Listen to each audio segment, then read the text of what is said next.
Hi, welcome back to Grains and Small Places. Matt makes a amazing eggplant parmesan or any breaded meat slash veggie that you can think of. And so we wanted to show you today how we do this and make a wonderful meal for your family. So let's get started. So let's all head out to my mom's garden and check out what we can find. I don't know about you, but I've never seen eggplant on the plant before. So I really wanted to show you what these look like. They're super cute. The perfect size for an eggplant parmesan. They have the most beautiful little purple flowers, and I was just so excited to be able to see these all the way from a teeny tiny little plant growing, and one plant has produced so many eggplants and still to this day is continuing to produce eggplant. So I just wanted to show for anyone who has never seen an actual eggplant. And while we're out here, we're gonna go ahead and grab some fresh parsley as well. I'm so lucky to be able to be parked near my parents right now, and she's so kind to be sharing her produce with us. So I'm gonna go ahead and take some Parmesan cheese and shred this up, and the Parmesan cheese is going to be used for the breading of the eggplant. Of course, you could leave this part out and just do the egg flour breading that we're gonna do. I just like the flavor that the Parmesan cheese gives. And then of course, if you wanna make this into the eggplant Parmesan where you add the sauce and melted cheese on top, you could include some of the Parmesan cheese in with some mozzarella cheese or something like that. So I'm just gonna go ahead and shred this on up. So I'll make sure to put a link in the description box below to this recipe. You can find it on my blog at grainsandsmallplaces.net. I'll have all the measurements for you for everything. And I'm going to be using soft white wheat here. However, you could grind any wheat berry or use leftover wheat berries that you have from earlier in the day, anything like that. So I'm going to go ahead and weigh out the wheat berries and send it on over to my Nutrimill. I'm going to go ahead and share my coupon code with you. It'll save you $20 off your Nutrimill Harvest Grain Mill. That coupon code is Grainy. I'll put it in the description box below as well.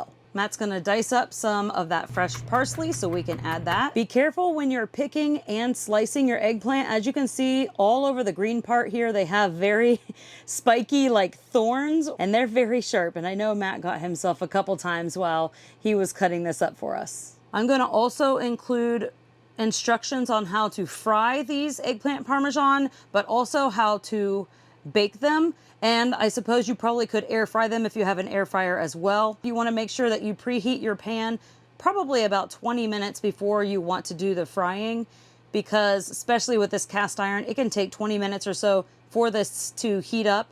I'm using like a medium high 375 degrees Fahrenheit to heat up my oil. You never want to heat your oil up super high temperature and then try to turn it down when you go to cook, because it just will not be an accurate temperature. You want to heat it at the temperature that you want the oil to be at. That way you won't burn your food when you go to cook it. So Matt's gonna go ahead and slice up this eggplant for us. That's the thickness we want. We're looking for about 1/4 to a 1/2 inch thick slices. Of course, you can do this to your taste.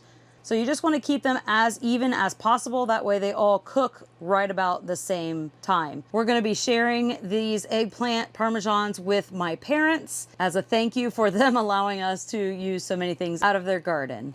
So after you have all the eggplant sliced that you want to lay them out flat and sprinkle them with salt. So you're just going to use enough salt that as if you were seasoning them, and you want to salt both sides. This helps the excess moisture to drain out so that it won't be super mushy when you go to cook them. After you have both sides salted, let them sit for about 10 minutes. And while this is sitting, your oil can be preheating. And of course, we made some extra here because we were sharing, and then we ended up having some to put in our freezer as well. And then you want to wipe them dry with a towel or something like that to wipe off all the excess moisture and the excess salt. We used about 2 cups of fresh milled flour, which is about 240 grams of the wheat berries. As you know, if you've been following me for a while, I measure out my wheat berries by weight. So I measured out 240 grams of soft white wheat, milled that, and that should yield me right around 2 cups of fresh milled flour.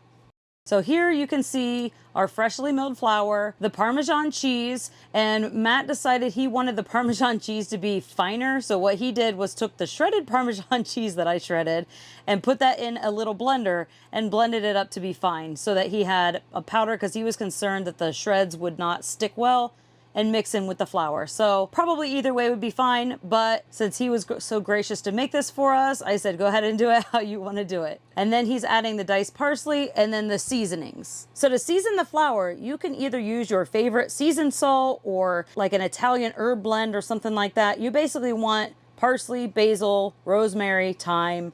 If you don't have one of those, don't worry about it. You don't have to run out to the store. It'll still taste delicious. So just use what you have. If you have oregano, you can put it in there. Whatever seasonings that you enjoy and your family likes, use those. If you have fresh, like we did with the parsley, use fresh. If you don't, you can use dried. But also you're gonna add some salt and pepper, paprika, and some garlic powder to the flour to season that as well. So whether you use an entire blend and put that in there or all individually, whatever is your preference. Then you're just gonna mix all that together so it's evenly distributed throughout that flour. So we're gonna use probably about 3 to 4 eggs, and this is to help the coating to stick to our eggplant parmesan. Also gives us some protein. If you chose to do this without egg, the flour would probably still stick to the eggplant, but it may fall off during the frying. So I really recommend to use the eggs to help bind that all together. Just whisk those eggs together real quickly. And now we have our station set up. So basically you're going to take one of the dried eggplants, dip it in the egg on both sides, then dip it in the flour on both sides. And by this point in time, the oil should be nice and heated up.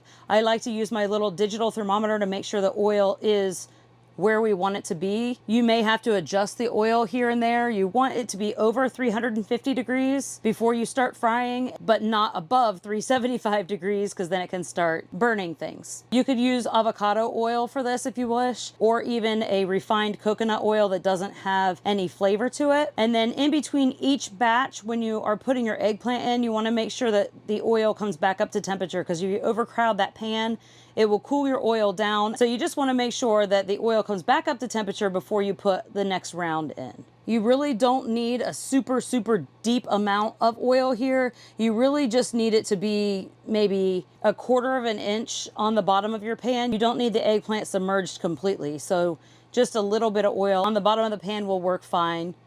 You just want it to go about halfway up each eggplant slice so that when you flip it, the other half can get cooked. You're gonna cook this for probably about 2 or 3 minutes on one side. They'll start to turn golden brown, and then you want to flip them over and cook them another 2 to 3 minutes on the other side until they're golden brown.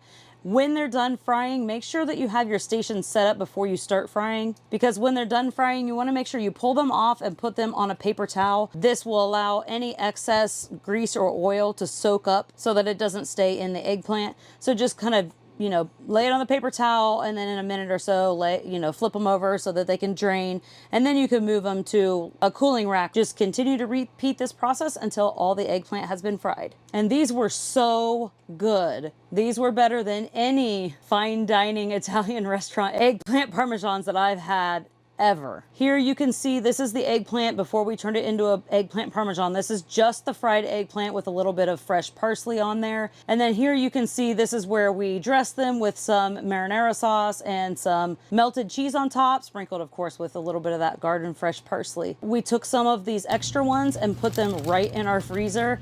Thanks for hanging out with Matt and I while we were making these eggplant parmesans to share with family. Don't forget to like, subscribe, and share with your friends. And thanks for stopping by Grace in Small Places. Goodbye.